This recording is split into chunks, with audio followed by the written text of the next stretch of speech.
Hey, good evening. Welcome to Tasty Tuesday. I am going to share with you a recipe that my friend shared with me, Molly Smith. It is a pasta recipe. It's a crock pot pasta recipe. So I've got my crock pot out and we're going to get to it. There's two things I switched in the recipe though. It calls for sausage, Italian sausage. I do not like sausage, so I'm going to switch it to chicken. So I'm putting chicken in this one. You use sausage if you want to. I mean, any meat could be used in it. It really, or no meat at all. It really doesn't matter. It just looks like a really yummy pasta recipe. They're all yummy, right? The other thing I'm switching, it also calls for spinach. I didn't see any good spinach, but I did see some good kale. So I'm going to chop up the kale and put in it instead of spinach. So those are my two switches. I'm sure Molly's not going to mind that I did this to her recipe. You follow it the way you want. I'm going to follow it for me. So here we go. So what I've done here is I've got the chicken, the onions, and the garlic. And I'm just going to cook this up a little bit, kind of like browning it or braising it before I put it in my crock pot. All right. I have got the chicken and browned and already put in here, but now we are going to add the Italian seasoning. I'm just going to put 2 heaping, do I want tablespoons? Yep, 2 heaping tablespoons because this stuff tastes so good. It tastes really good. There we go. Okay, 2 tablespoons of Italian seasoning. And then I've got a can of tomato sauce.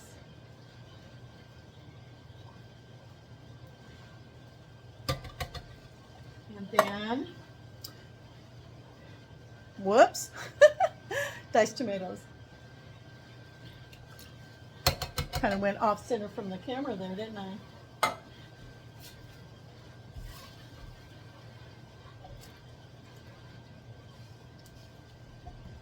And then I had these mushrooms we're going to add in there too.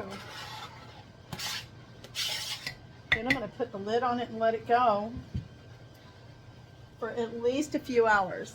I'll put it 1 hour on high and then I'll probably turn it down to low and let it go about 2 more hours because I want that chicken cooked good. I want all those seasonings in there. In the meantime, I'm getting the pasta ready. So there we go. I started chopping away at this and almost forgot. I probably should show you how I do it. I stemmed them and cut some of the bad parts off because sometimes I get icky in the store. It can't be helped. But this kale is really good and crispy. But I've already rinsed it and stemmed it. And what I do is I take the leaves and slice them right down the middle and then put them together and just run my knife through them, kind of chop them up as small as I can get them.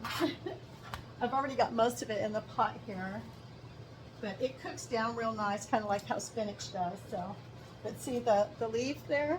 I just slice it in half and then put them on top of each other. And then I'm just going to throw all these little chunks in there and then bunch it up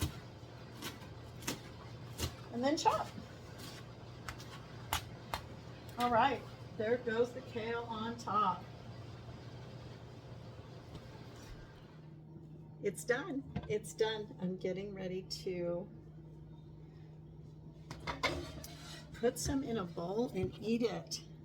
So, like I said at the beginning of this, the recipe I received called for sausage.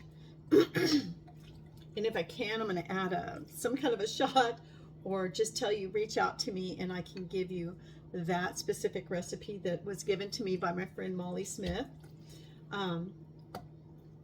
And oh, look at that. It is so pretty. The other thing, it called for spinach, but I didn't like the way the spinach looked, so I got kale and chopped it up and put it in there. So, and a little Parmesan cheese on top. So this has chicken and kale instead of sausage and spinach. And it's just one of those really easy crock pot meals. You know, they're fun to do, full of flavor. It just turns out perfect. Plenty for everybody also. Let's see. I'm excited. The other thing you can do is put the cheese all over the top in there and let it just melt about, or do like me and just throw it in the bowl. So let's grab some of this. And if you guys notice, I don't add a whole lot of seasoning. If you're one of those people that do, go for it. I keep it simple. I don't like a lot of salt, so I don't add a lot of salt and things to my food. But you are more than welcome to. Anyway, thank you for joining me. I really appreciate your support. Share your recipes with me like Molly did. I love making stuff for people. I love ad-libbing my version of it, because recipes are made to change. And until then, I will see you next week.